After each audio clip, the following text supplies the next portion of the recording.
What is going on, Outfunders? Hopefully everybody's having a very wonderful Hump Day Wednesday. Yeah, hopefully you're having a great day.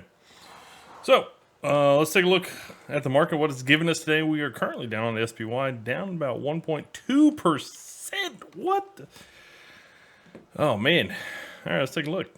See what is going. I'm going to guess tech selling, right? Because there's no way that the market goes in any direction, SPY goes in any direction without tech being a major contributor.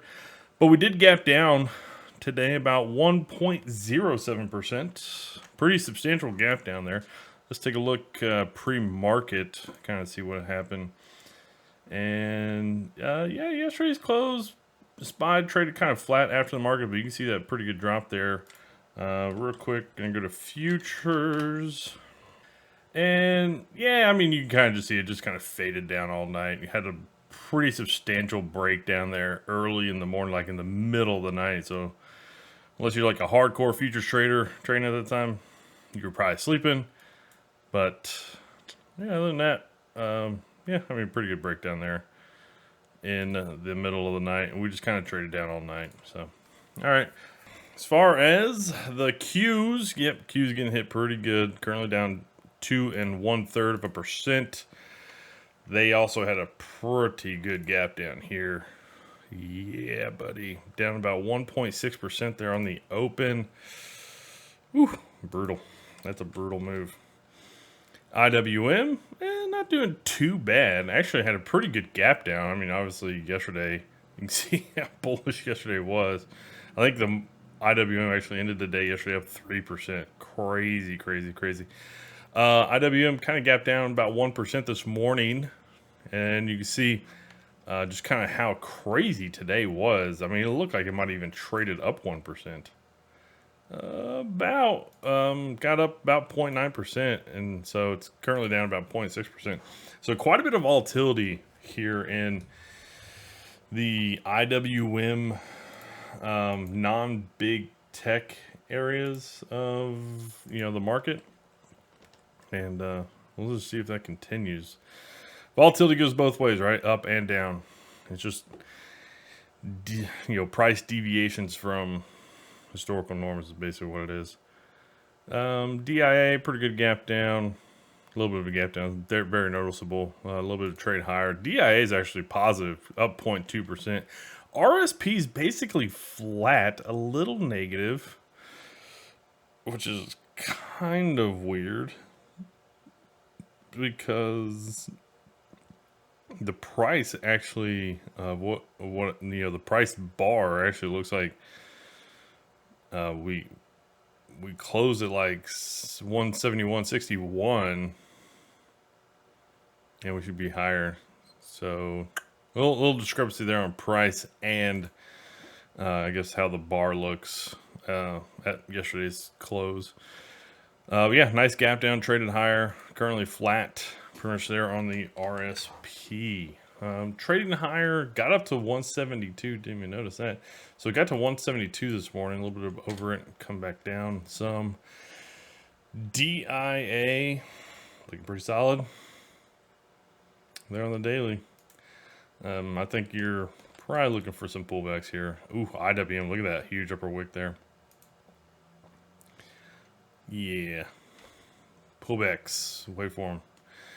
Qs, look at that breakdown. So we talked about this a couple days ago.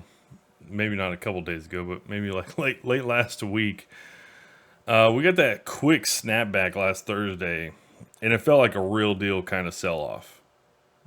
And what we continued to get there Friday and Monday, and even yesterday, Tuesday, was the SPY continued to make all new highs. It continued to make new highs, and the Qs hasn't gotten back up to its Thursday high of last week. And we kind of mentioned that if we get below that Thursday low, like you're probably going to see some selling really come back into the market, especially on the tech side, on the Qs side, which I mean that's not going to be good for SPY because that's its largest weighting, right?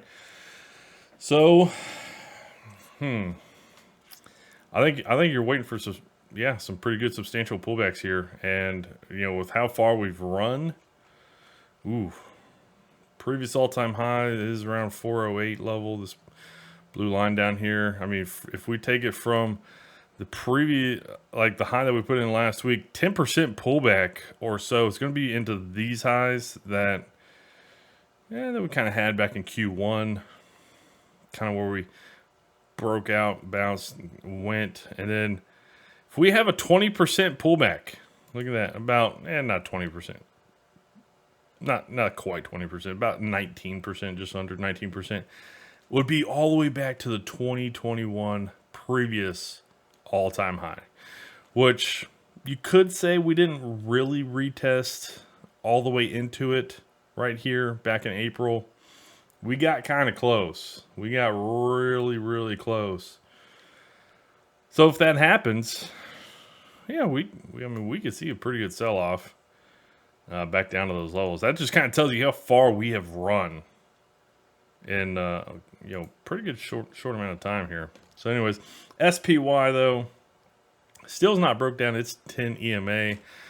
And the Qs are breaking through its 20 EMA. So SPY, it's so tough, right? Because the Qs are breaking down and definitely have room to go lower. The RSP has made substantial moves over the past like 5 trading days. Probably due for a rest.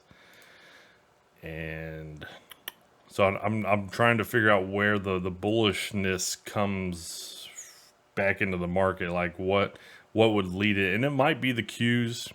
If we continue to sell off quick enough, maybe we get down to this 50 EMA. We're also going to have tech earnings here over the next 2-3 weeks. So we might see some. Yeah, we might see some reasons to be bullish on tech, but I mean, they're just getting hit so hard right now. And it's like, what changed in tech world between last week and this week, right? What changed? that's SPY, I'm sorry. AAPL, gap down right on top of the 10 EMA. This is one that I can't believe has ran as hard as it has here over the past 2 months, but I mean, it's the market.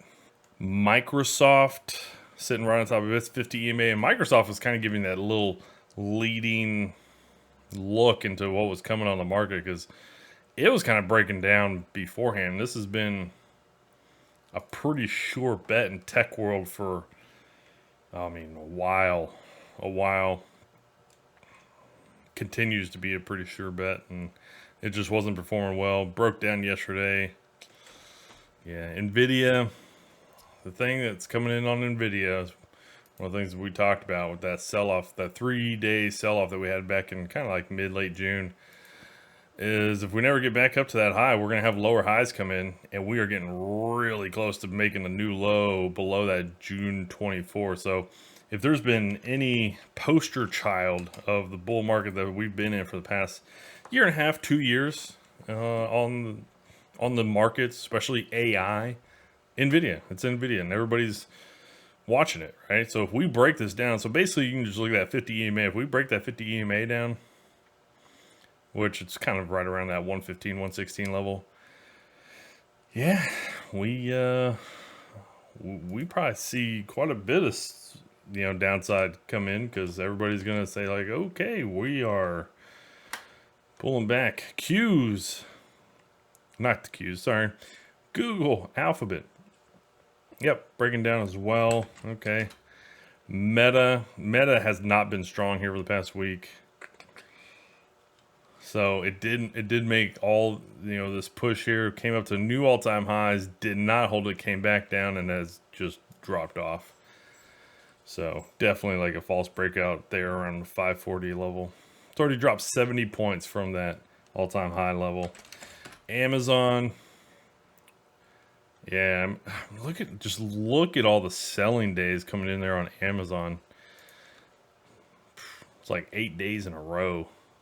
It will be 8 days in a row because it ain't gonna rally how much it needs to rally by the end of the day today. TSLA hold strong. I would say it's holding pretty strong for how much it's moved here over the past month. I think you're probably looking for some bearish plays here. on Tesla. I think it's on the radar. Nothing's triggering yet. It still needs to get a little bit more compression until you see some levels kind of set up and then break down. But TSLA, I think you're probably just looking for it. All right, continue to run through VIX. Yep, past couple days we've kind of been talking about, the VIX is just kind of giving that vibe of looking for that pop on the VIX. Obviously, we're getting a little bit more of that today. Is there more to go? I would say there's probably more to go because we definitely popped this high back here from June 24th, and we can make a run up to late May's highs here. So yeah, we probably have some more downside on the market, at least here for the near term. All right, DXY breaking down, finally breaking this like 104 level down. Jeez. All right, so there you go, breaking that down. If it holds below 104 by the close of the day, you're probably you're probably just going to see this thing break down, continue to break down. GLD and gold continue just to push into that all-time high level yesterday. Looks pretty solid. Gold looking really, really good. A little bit of a pullback day today. It's been on a pretty good run here the past 2 weeks, so it's not going to go up a straight line every day. It's kind of a bummer, right? Gold looking super good. Super, super good. 10-year yield broke down, lowest close on the yields. Going all the way back to March. Yeah, it looks pretty much like it's going to continue to trade lower there on the yield side. Okay. 10 and 2 inversion. Continuing to come down from the moves that it had at late last week, beginning of this week. Okay. 10 and 2 inversion. HYG, nice gap down here on HYG. I want to see it get through that 78.50 level. Try to make a run up to there. Yesterday, obviously, pretty good gap down there today. Yields are bouncing a little bit, so we'll see if yields continue to break down. Bonds will keep going higher. LQD looking pretty good. Nice consolidation here the past couple of days at this price level. Looking like it'll probably just continue once the moving averages kind of catch up. TLT, I'd say the same kind of deal. It's starting to consolidate here a little bit. I just question, if you get the pop here, how far would it go? Would it just come snag this high around 95 and then come back down? That would be the question I have.